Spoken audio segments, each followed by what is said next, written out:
समाज सेवा मेरे जहन में रहा है छात्र राजनीति से लेकर के आज तक। मैं समाज सेवा करने की मेरी मंशा रही है।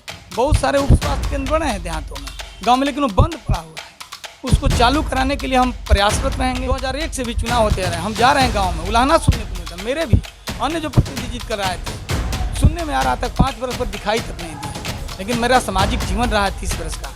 मैं इतना आश्वस्त करना चाहूँगा अपने क्षेत्र की जनता को कि मेरे साथ ऐसा परिस्थिति नहीं होगी। नमस्कार, आप देख रहे हैं डीटीवी भारत और मैं हूं आपके साथ एकता। दूसरे चरण के मतदान की सरगर्मियां जो है वो काफ़ी तेजी से बढ़ती जा रही है।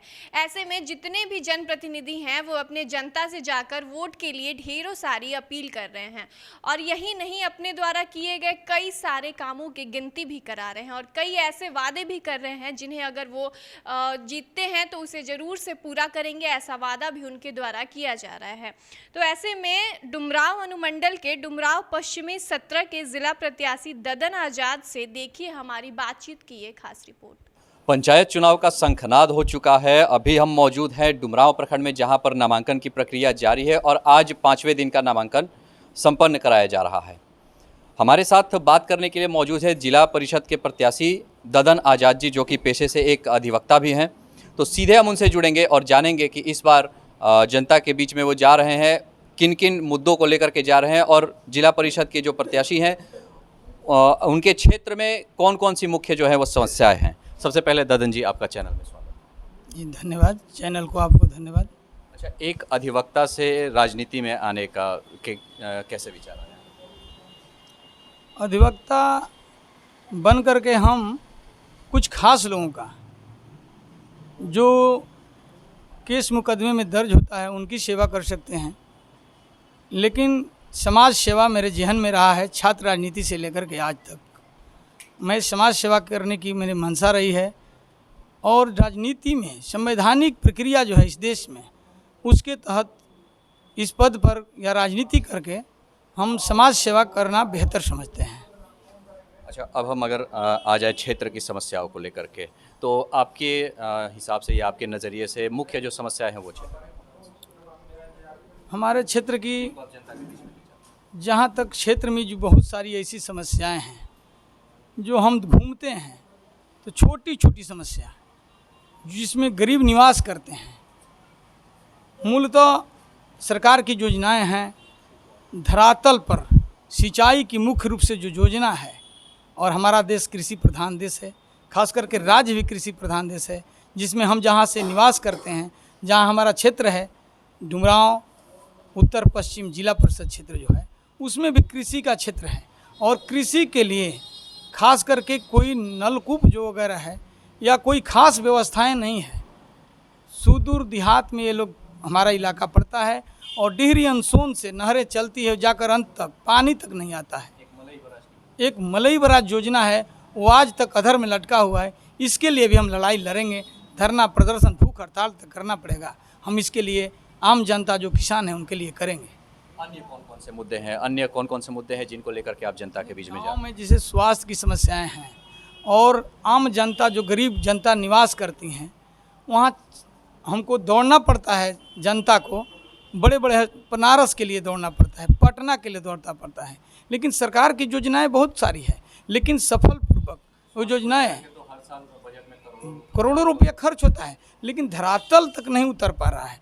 बहुत सारे उप स्वास्थ्य केंद्र बने हैं देहातों में, गांव में, लेकिन वो बंद पड़ा हुआ है। उसको चालू कराने के लिए हम प्रयासरत रहेंगे। उसके लिए जो भी बन पड़ेगा, अगर जनता वहाँ की हमको जिला परिषद बनाती है तो उसके लिए ज़िले में हम आवाज़ उठाएंगे, जिला परिषद समिति में पास कराएंगे, जिला डीएम या मुख्यमंत्री तक जाना पड़ेगा। हम जाएंगे, भूख हड़ताल तक करेंगे।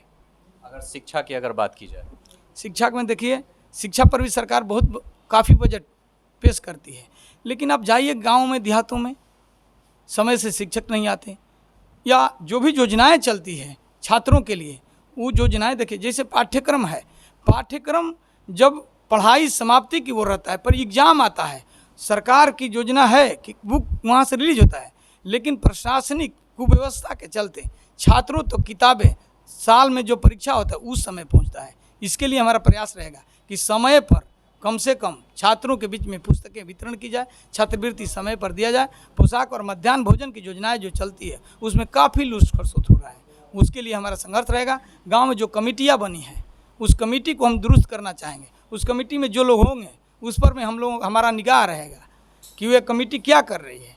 आखिर मिली जुली ये कमेटी के लोग मिल करके कहीं कहीं घपलाबाजी, 2-4 लोग आम जनता को तबाह तो नहीं कर रहे हैं, आम जनता के जो बच्चे हैं उस तक नहीं पहुंच पा रहा है, लेकिन कमेटी के लोग मिल बैठ करके बिल्डिंग बनता है, मजबूती से नहीं बनता है। करोड़ों रुपया खर्चा करती है सरकार, लेकिन ये हो नहीं पा रहा है। उस पर कमेटी के लोगों पर भी गांव में अलग से हम कमेटी बनवाना शुरू कर देंगे आम जनता को लेकर के, तब न निगाह रहेगा, उस अंकुश लगेगा। ये सारी मेरी योजनाएं हैं। और जितनी सारी जैसे इंदिरा आवास योजना है, पक्के जिनका सरकारी योजनाएं होती हैं जो कि गरीबों के लिए होती हैं, जो योग्य के लिए होती हैं, जैसे राशन, आवास, पेंशन, अन्य जो ये योजनाएं जो है ठीक है, हम कहते हैं सरकार दे रही है। आप धनी वर्ग के लोगों को या जो गांव में जिनको भूख है, मरता है जिनका बच्चा, उनको 2 जून की रोटी नहीं मुहैया होती है, उनको नहीं मिल रहा है। बहुत सारे वंचित हैं लोग, लेकिन जिनका घर बना हुआ है पक्का, घर पर घर, ऊंचा अट्टालिकाएँ हैं, फिर भी कुछ मिली भगत से इंदिरा आवास में ये घपला किया जा रहा है, उस पर मेरी निगाह रहेगा। उसको हम जांच कराने का काम करेंगे। कमीशन खोरी काफ़ी चरम सीमा पर बढ़ गया है, ले करके। और अच्छे अच्छे जो लोग घर में नौकरी पेशा में लोग हैं, घर बनवाए हैं, उनका घर बन रहा है। हम लोग देहात में वास करते हैं, हम लोग देखते हैं, लेकिन जब हमें पावर मिलेगा, हमें लोग अपना नेता बनाएंगे, हमें जिला परिषद लोग चुनेंगे, कम से कम अपने क्षेत्र में, तो अपने क्षेत्र ही नहीं जिला में ये आवाज़ उठाने का हम काम करेंगे। अच्छा, अगर जनता आपको अपने प्रतिनिधि के रूप में चुनती है, प्रथम प्राथमिकताएं आपकी कौन कौन सी रहने वाली? प्रथम प्राथमिकता शिक्षा है मेरी। शिक्षा पर विशेष ध्यान रहेगा कि गाँवों की शिक्षा बेहतर हो, स्कूल का संचालन से, और इसके बाद स्वास्थ्य। ये मुख्य प्राथमिकता है, शिक्षा और स्वास्थ्य जी। तो आज आपने नामांकन भी अपना पेश किया है और अब आप जनता के बीच में भी जा रहे हैं, तो क्या लगता है जनता का इस बार मिजाज कैसा होने वाला है? देखिए, जनता मन बना चुकी है। जनता 2001 से भी चुनाव होते आ रहे हैं, हम जा रहे हैं गांव में, उलाहना सुनने को मिलता। मेरे भी अन्य जो प्रतिनिधि जीत कर आए थे, सुनने में आ रहा था 5 वर्ष पर दिखाई तक नहीं दिए हैं, लेकिन मेरा सामाजिक जीवन रहा है 30 वर्ष का। मैं इतना आश्वस्त करना चाहूँगा अपने क्षेत्र की जनता को कि मेरे साथ ऐसा परिस्थिति नहीं होगी। निश्चित रूप से 6 माह के अंदर हम सारे गाँव का दौरा करते रहेंगे, दुख सुख बांटते रहेंगे, और जो समस्याएँ होंगी उसको चुन करके हम जिला में आवाज़ उठाने का काम करेंगे, अक्षरशः उसको पालन भी कराने का काम करेंगे पदाधिकारियों से। एक आखिरी आपसे सवाल हम करना चाहेंगे, अपनी जीत के प्रति कितने आश्वस्त? बिल्कुल। जिस दिन से घूमना शुरू किए, और मुझे जो जनता का विश्वास मिलना शुरू हुआ, सारे जाति बिरादरी से ऊपर, पार्टी पॉलिटिक्स को सबसे ऊपर उठ करके मेरे व्यक्तित्व पर, मेरे विचार पर, मेरे अनुपस्थिति में भी मेरे साथियों द्वारा सुनाई देता है कि आपको इतना लाइक करते हैं लोग। चुनाव जितना हारना अलग की बात है, लेकिन जनता ये आवाज़ उठाना शुरू कर दी है कि योग्य प्रत्याशी आ गया है ददन प्रसाद अधिवक्ता।